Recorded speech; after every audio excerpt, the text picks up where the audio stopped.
On the narrow plain of Marathon in eastern Greece, a battle that would alter the course of Western civilization was about to commence. On one side was the army of the Persian Empire, the most powerful fighting force in the world. Opposing the Persians was the army of Athens, only half the size, led by the celebrated Greek general Miltiades. This was a battle of strategic genius in the face of overwhelming odds. A battle for the future of Greece and for supremacy over the ancient world. Two civilizations were about to collide. East met West at Marathon.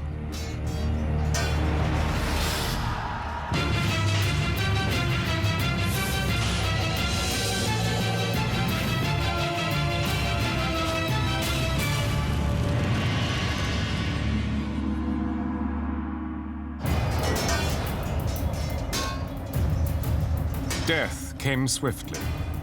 For 6 days, a savage attack delivered by a faceless invader stained the ground red.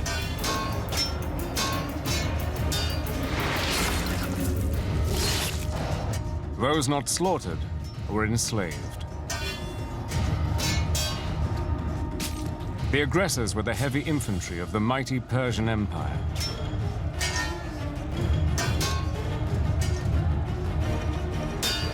They were called immortals.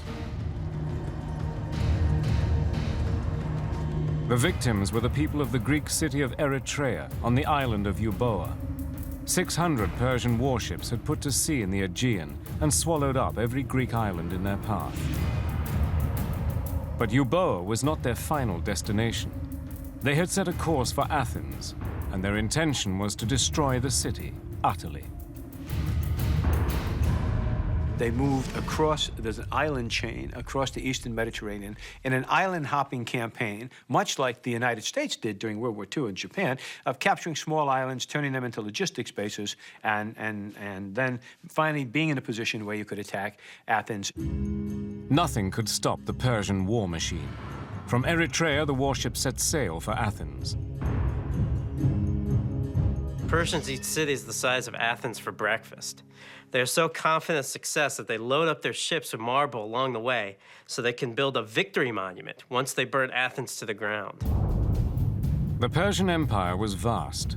Its borders extended from the Indus River in India to the River Nile in Egypt. Persia was the greatest empire the world had ever known, not only in geographic terms, but in manpower terms, millions and millions of people. Also, one of the highest cultures that the world had known, in everything from architecture to art to writing to design. And she was a multinational empire. There were more nationalities and religions in the Persian Empire than had ever existed in any empire before. By contrast, Athens was merely one member of a loose association of Greek city-states. What we now call modern Greece, you'd have to imagine at this time, was not really a nation, but comprised of a number of city-states, ranging all the way in the north from Macedonia down to Athens, Corinth, Sparta, all those states whose names pop up in history. Each city-state was a self-contained society, had its own lands, its own army.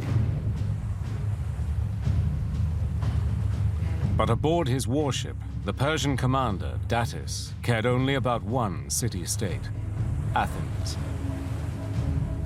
He was so confident he would be able to destroy the historic city.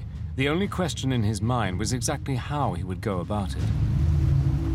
He can either attack Athens directly from the sea, is one possibility. This is a bit difficult. Athens is walled, and an amphibious assault from the sea against opposition, it's pretty iffy business. So he decides not to attack Athens head-on, rather to pick a spot about 25 miles away from the city along his line of route, and to land there and figure one of two things would happen.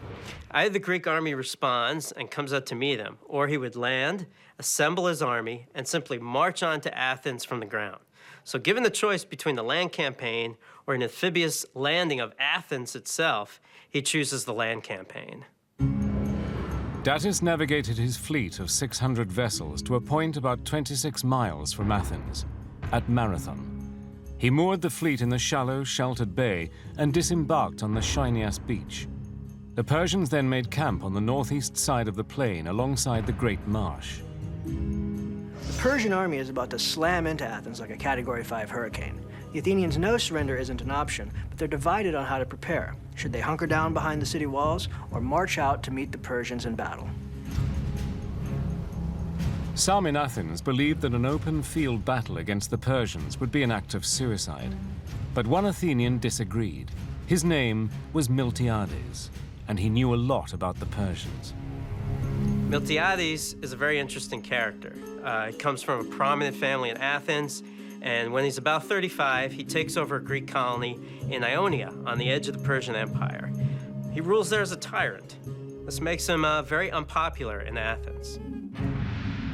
In the late 6th century BC, Miltiades' home on the Hellespont Peninsula was engulfed by the rapidly expanding Persian Empire. He was forced into military service. Wielding a Persian sword, he had to fight alongside the conquerors against his own people. The Persians spread north, crossed the Danube, and invaded Scythia, a vast territory covering present-day Eastern Europe and part of Asia. Miltiades was in charge of guarding the bridges across the Danube over which the Persian army had come in order to go into Scythia and prosecute the campaign. Finally, after 3 years in Scythia, Miltiades decided he had had enough of servitude. Miltiades had never been a big fan of the Persians, and he tried to get other Greek generals to agree that what we ought to do is burn the bridges behind Darius and his army and let them die of starvation or be killed by the Scythians. Other Greeks would not go along with it, but it was Miltiades' idea, and it was picked up by Persian intelligence. So Persian intelligence were not very happy with Miltiades, as you might expect. So Miltiades fled to Athens with all speed. But he wasn't welcome there either. The citizens still remembered him as a tyrant and locked him up at the earliest opportunity. 3 years after his arrival in Athens, Miltiades faces the death sentence for tyranny. But he's got an ace in the hole. He knows the Persian game.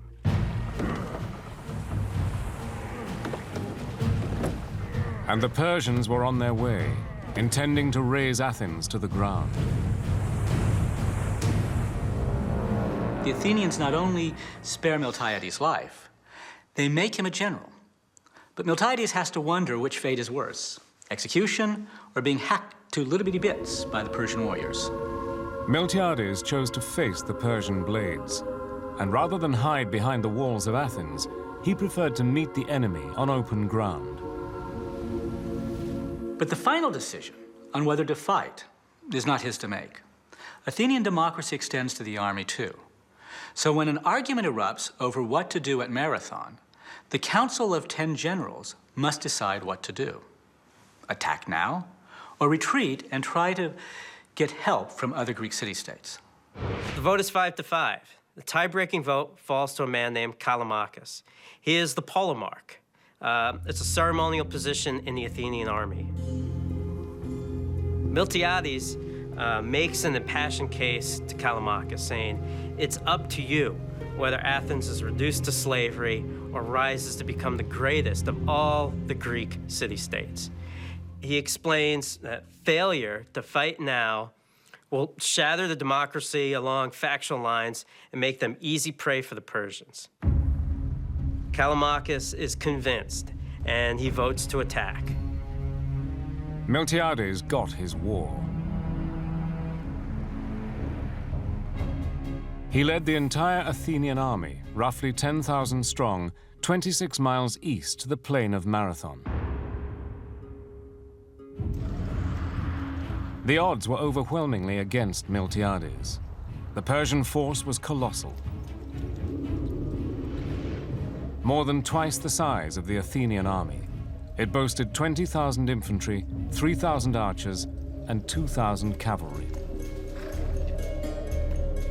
Miltiades takes a look at the situation and realizes immediately he's severely outnumbered.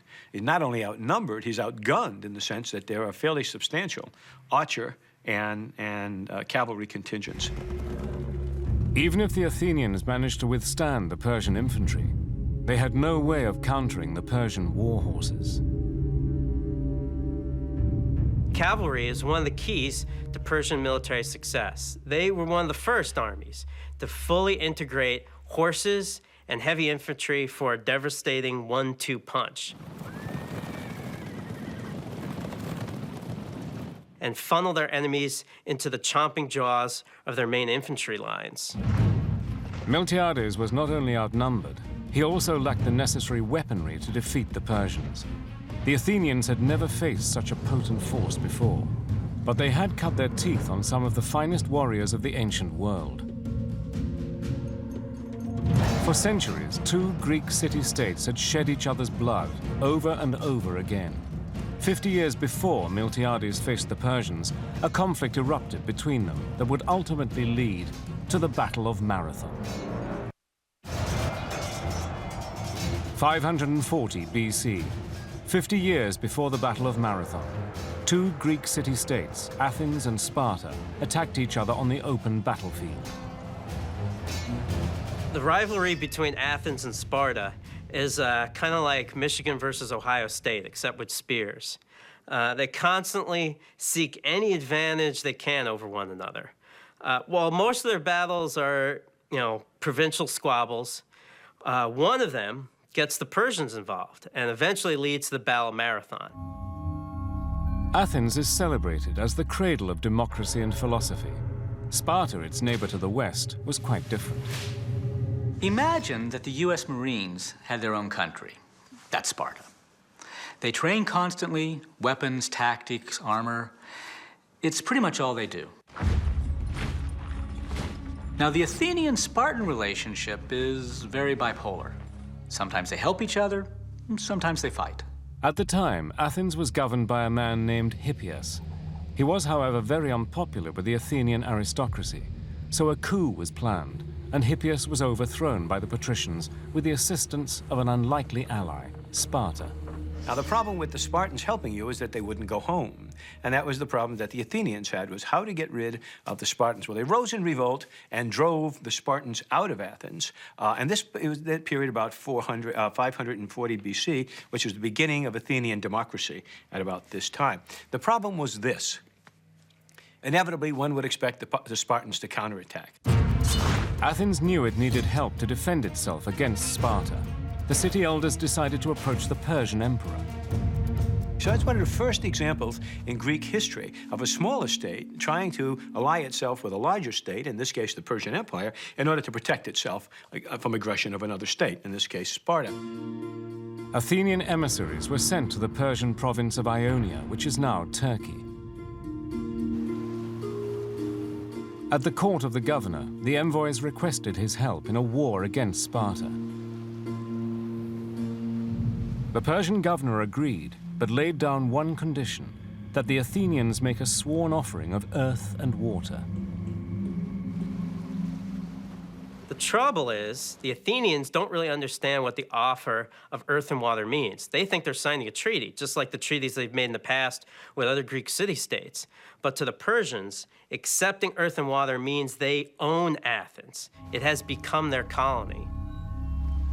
Without really understanding what they were doing, the envoys submitted to Persian rule over their city. Athens would pay dearly for this misunderstanding. It made no sense to the rational Greeks. I mean, these are the people who invented logic, mathematics, and philosophy. For them, it was just a silly little ritual that really meant nothing. Now, the problem then is the same problem now. When you have two cultures reaching an agreement, sometimes that agreement means different things to each party because the cultural context in which it occurs is different. Athens secured the promise of Persian protection, but Sparta attacked so quickly there was no time to call upon it. Determined to keep their new democracy, Athenians fight more ferociously than ever.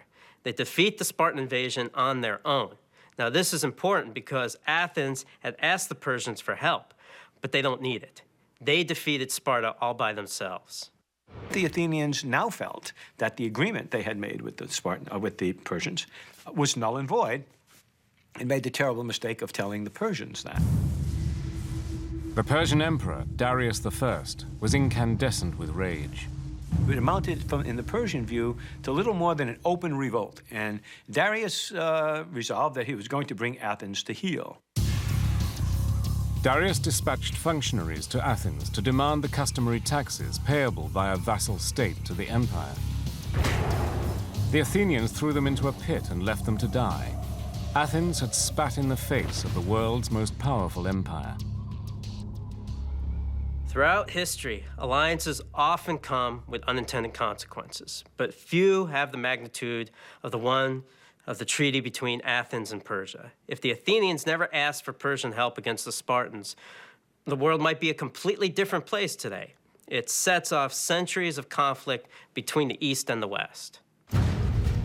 And the first major battle was at Marathon, where over 20,000 Persian infantry, cavalry, and archers were preparing to burn Athens to the ground.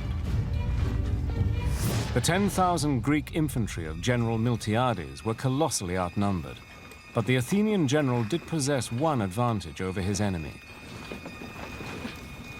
How does he offset the inferiorities that he suffers relative to the Persian forces? And the answer, as almost always in antiquity, is the same. Terrain, terrain, terrain. Location, location, location.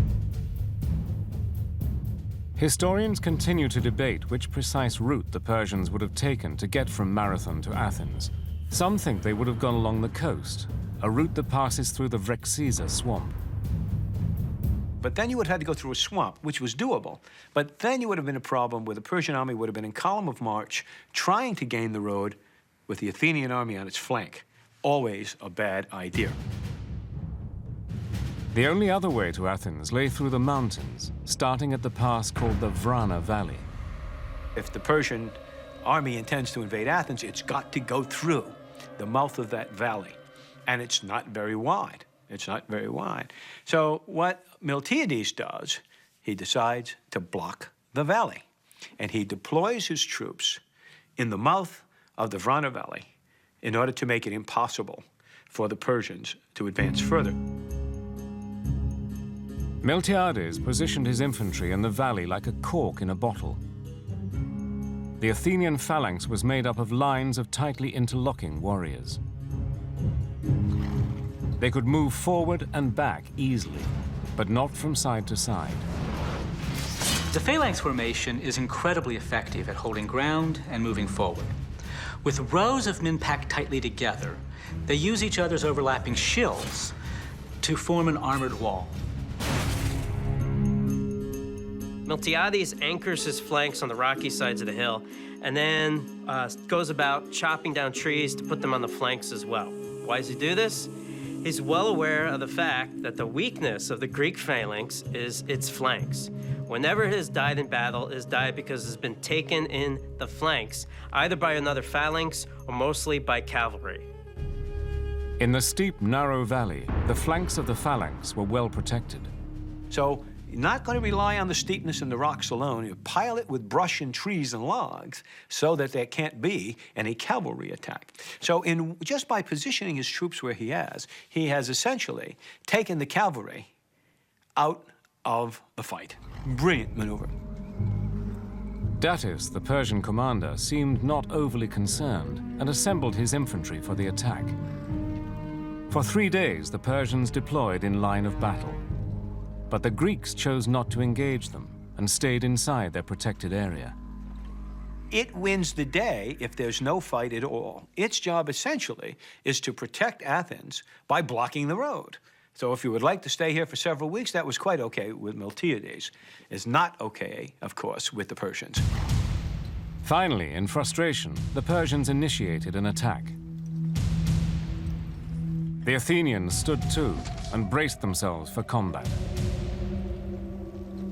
But the Persians didn't deploy their infantry immediately.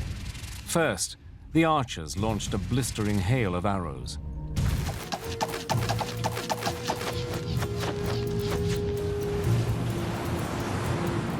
You can imagine this wall of missiles literally blocking out the sun, raining down on the Athenians.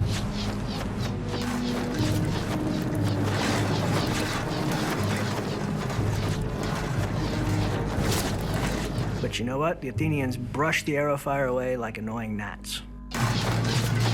Thousands of Persian arrows resulted in very few Athenian casualties. And despite being outnumbered at least 2 to 1, the Greeks, encouraged by their leader, General Miltiades, taunted the Persians. But the Persian juggernaut had only one goal: to break through the Greek phalanx, march to Athens, and raze it to the ground. Exactly what happens next is up for debate. Every historian has his theory of what went down at Marathon and why. And that's because we only have one real source, the Greek historian Herodotus. Problem is that Herodotus is more like the world's first blogger than an objective historian. He blends events, myths, anecdotes, hearsay into this great story, but nobody in their right mind believes it's all true. So who attacked who first at Marathon and why? Well, from the Athenian position, there's no need to attack anyone. But Datis, the Persian commander, was itching for a fight. After the failed archery attack, there was only one thing for him to do. All that's left is a frontal assault. You're going to have to mix it up head-on, one-on-one. 10,000 Persian light infantrymen charged across the plain of Marathon. Waiting for them was the Athenian phalanx, a gleaming bronze wall of spears and shields.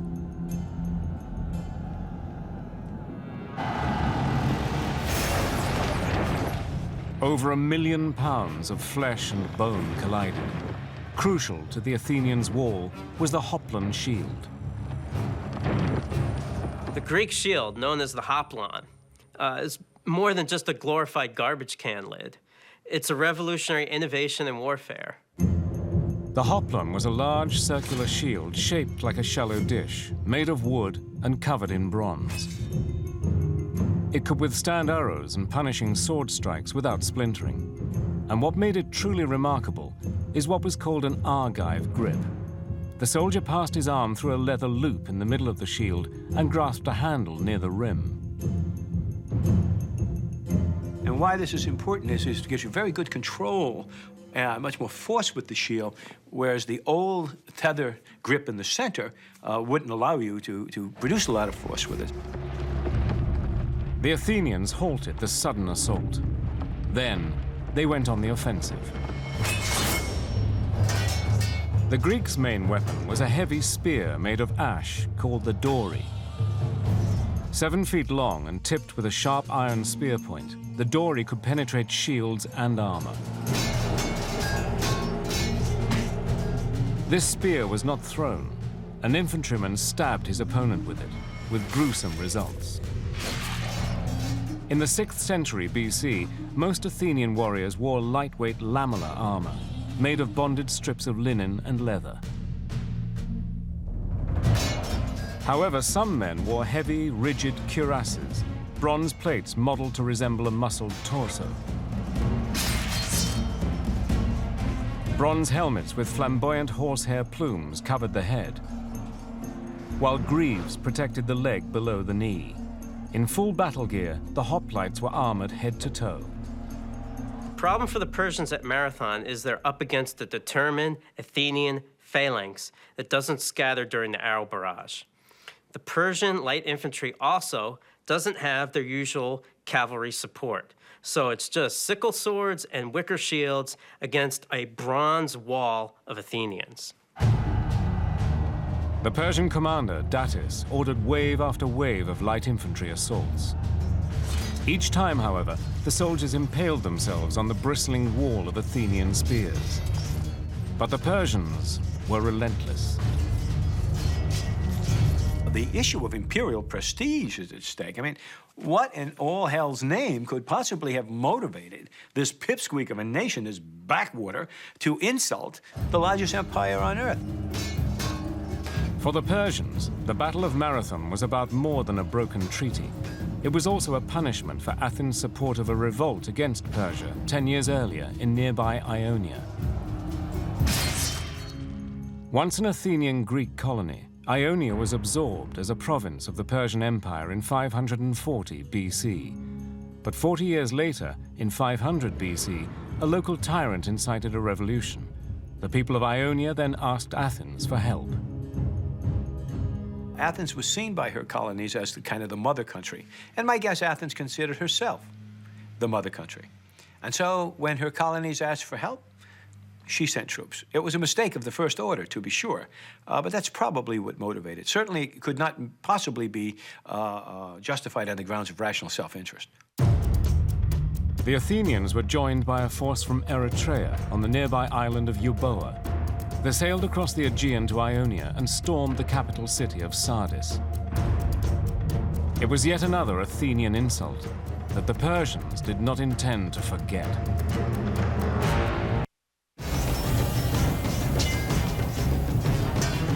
"500 BC, 10 years before the Battle of Marathon, the Ionian revolt had begun. Several Greek contingents, including an Athenian force, attacked Persian-controlled Sardis, the Ionian capital city. They burned it to the ground. The Persian Empire was somewhat disadvantaged by the fact that it was simultaneously waging wars in India, Egypt, and Scythia. The Ionian rebels score a major blow, but the victory is short-lived. The Persians increase their force levels and begin to suppress the Ionian revolt. The Athenians, knowing that discussion was the better part of valor, went home, as did the Euboeans. And the Ionian revolt simmered on and off for the next 5 years until it finally simmered out. It flared out, and Persia recaptured the Ionian coast. But Darius I, the ruler of Persia, was furious and minded to be vindictive. He vowed vengeance. Darius calls upon his god to grant him vengeance against the Athenians. He even makes a servant come up to him 3 times every night during dinner and whisper in his ear, "Sire, remember the Athenians." So even while he's dealing with Egypt and wars in India and Scythia, Athenian payback is always on his mind. Darius attempted to exact revenge on the Athenians in 490 BC at Marathon.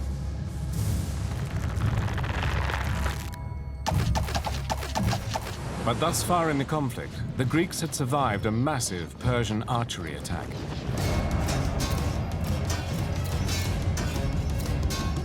And they were still holding fast against the Persian light infantry. Their commander, Miltiades, had positioned his defensive forces very cleverly. The Greek heavy infantry phalanxes were jammed into a narrow pass through the mountains, blocking the way to Athens. The Persians had chosen the battlefield, okay, by landing at Marathon, but the Athenians had chosen the terrain by using it to maximum advantage. And it's an old trick. Old, but nevertheless effective. The Persian light infantry didn't make as much as a dent in the Athenian wall.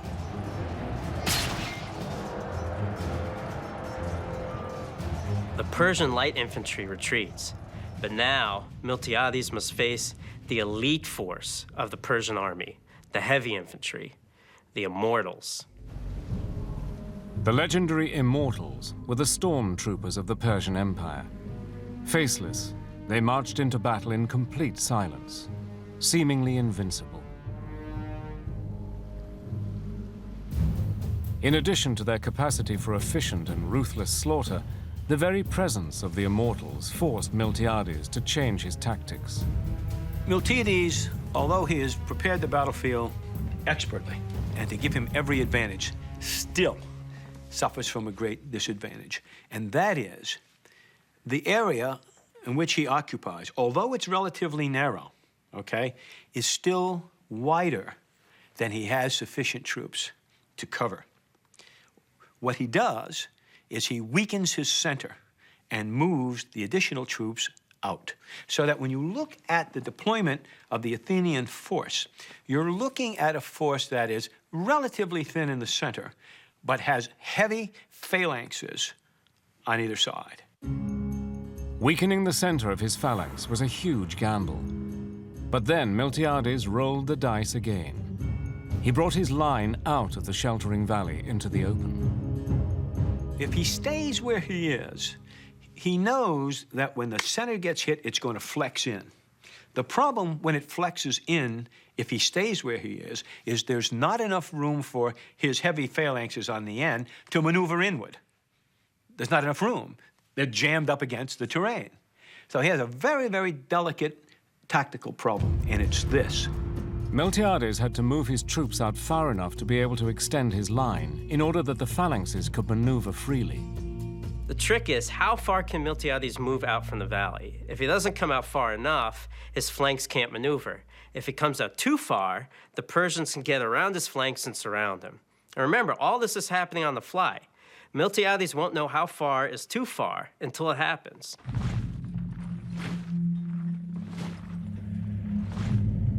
The immortals closed in, ominously silent. Miltiades waited, then he ordered his troops to redeploy. Herodotus tells us that Marathon is the first time the Greek hoplites ever ran into battle. And the reason they'd never done it before is that it's exhausting. The Greeks wear all this heavy armor and carry long spears, so running just wastes a lot of energy. The other problem with running is the tight phalanx formation itself. Their strength lies in their unit cohesion. If that breaks apart as they advance, they're immediately vulnerable. My guess is that Herodotus is describing a redeployment at the run, not a movement to contact at the run. At a given signal, everybody moved in as close to format as they could, moved out to 200 yards, stopped, and then reformed very quickly, so that by the time actual contact occurred with the Persians, okay, the units were once more disciplined, ranks were dressed, ready to receive the charge.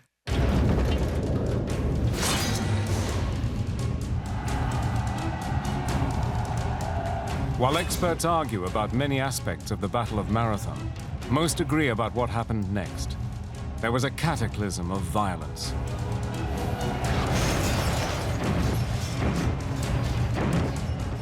The two armies collided in a horrifying maelstrom of bronze and iron, blood and bone. The battle was so intense that some Greeks reported crazed visions of ghost warriors who, though dead, still crashed through the lines and cut down the living at random.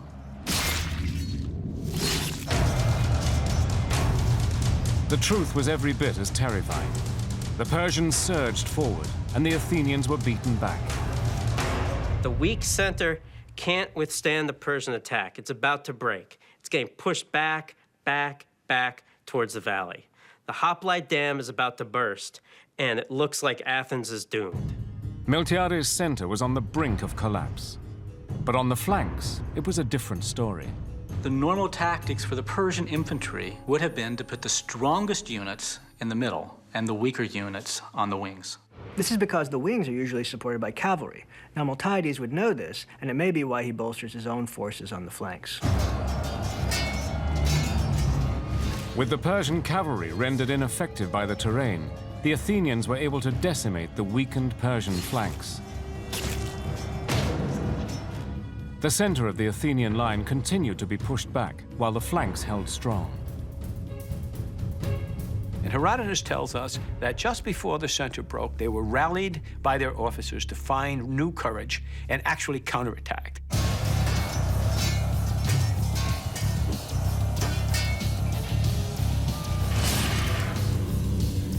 They counterattacked enough to stop the forward movement in the center. And at that point, the heavy phalanxes on the wings, bang, closed in on the side. Took them in the flanks, literally had them in the V, and literally slaughtered them. In a dazzling stroke of military brilliance, Miltiades had completely turned the tables on the all-conquering Persian army.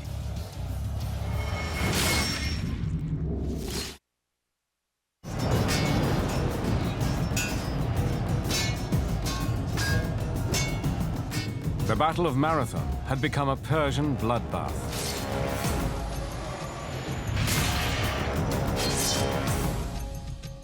While keeping his flanks anchored, the Athenian general Miltiades had pulled the center of his line back, drawing the Persian infantry into a death trap.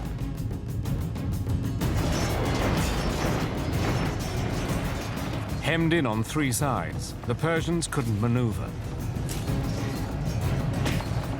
They panicked. One of the reasons for their panic probably was something caused by the fog of war, and by something that happens to men in battle no matter how well they are trained or how well you are disciplined. Every now and again, the disease of fear gets into your soul. And when that happens, and panic gets into your ranks, it's done. You can't stop it, no matter how disciplined you are, how controlled you are. More than 6,000 Persians were killed. The Athenians lost fewer than 200.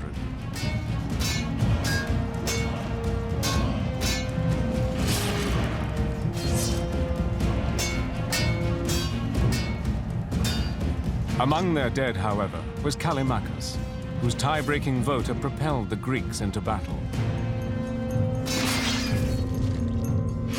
Some cite Marathon as the first known example of the pincer maneuver, or what's called a double envelopment.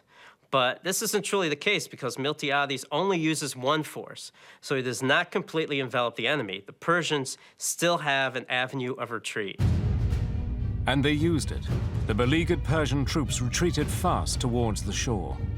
Some say the Athenians immediately chased the Persians back to their ships, but this is pretty unlikely since the Athenians would be completely exhausted at this point. What probably happened was that Miltiades rested his battle-weary men until they were fit to go back onto the offensive. It took a considerable time for the Persians to try to grab what's left, their wounded, their horses, and put them try to get them on the boats. It might have taken, several hours, 8 to 10 hours. At some point, the Greeks were rested, and at some point, they reformed, and now they began, pursuit is too strong a word, they began literally marching towards the beach in order to encourage, let us say, the Persians to leave. Fighting broke out again as the Persian rearguard tried to protect the retreating soldiers.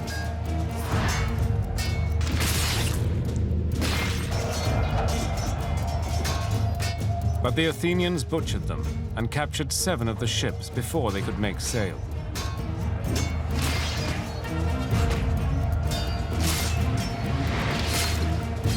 Herodotus recounts a story where a Greek soldier grabs a boat with his left hand and has it chopped off by the fleeing Persians. Undaunted, he grabs the boat with his right hand. It also gets chopped off. So the Greek soldier bites the boat and tries to hold it on the beach with his teeth. This is the kind of hyperbole that Herodotus is known for. The Persian infantry had been routed comprehensively, but the threat to the Greeks wasn't yet over. The Persian commander, Datis, wasn't sailing back to Asia. He had set a course direct for Athens. Miltiades dispatched a messenger from Marathon to Athens to announce the news of the heroic Greek victory. The Athenian runs the 26 miles from Marathon to Athens, runs into the town square, yells up his hands, Nike, which means victory, and drops dead, probably of a heart attack or a stroke. And this is where we get the phrase, to run a marathon, 26 miles, the distance from Marathon to Athens. But at the same time that this inaugural race is being run, Miltiades realizes that the fight is not yet over. Once Miltiades realizes what the Persians are doing, he sends another runner back to Athens to alert them. Then he assembles his troops for a forced night march back to the city. It's hard to imagine how tired these infantry guys are at this point, but if they hope to save Athens, they have to keep going. The Athenians marched all through the night. It's difficult to know how long it would take the Persian ships to sail to Athens from Marathon, a distance of about 62 miles by sea. While a ship of that day could make the trip in about 10 hours, a lot would depend on the currents, weather condition, weight that the ship was carrying. Also, it's possible that some of the ships with the cavalry might have already sailed for Athens a day or so before. So Miltiades can't be sure if he had won the battle and lost the war. Early the next morning, Datis entered the harbor at Athens with his menacing fleet of 600 warships. He could see Miltiades and his men watching from high up on the walls of the city. Datis takes one look at this, understands the difficulties involved of carrying out an opposed amphibious landing, decides better of it, turns to the coxswain, turned the boat around. The fleet turns around and sails back to Persia. And Athens remains free. As the Persians disappeared over the horizon, the Athenian infantry could finally celebrate their extraordinary victory at Marathon. To immortalize the triumph, the Athenians constructed one of the most beautiful buildings of the ancient world, the Parthenon, a magnificent temple dedicated to the goddess Athena. Carved on the walls of the Parthenon are 192 figures, one for each of the Athenians slain at Marathon. Following his defeat, Datis returned to the court of Darius I. Some stories suggest that he was executed because of his humiliating failure. And while there's no firm evidence for this, history hears nothing more of the Persian commander. But what we do know is that Darius was furious. Furious because this pygmy little barbaric state has insulted the great empire of Persia yet again and got away with it. Darius swears in his mind that if he lives long enough, he will have his revenge on the Athenians. As it turns out, of course, he doesn't live long enough. Persian revenge for Marathon fell to the son of Darius, Xerxes, who 40 years after the catastrophe journeyed to Greece to avenge his father's defeat. This transmission of the desire for revenge against Athens sets up, 40 years later, one of the signature battles of Western military history, the last stand of the 300 at the pass of Thermopylae. At Thermopylae, the great Spartan commander Leonidas employed the same tactics against the Persians that Miltiades had used nearly half a century earlier at Marathon.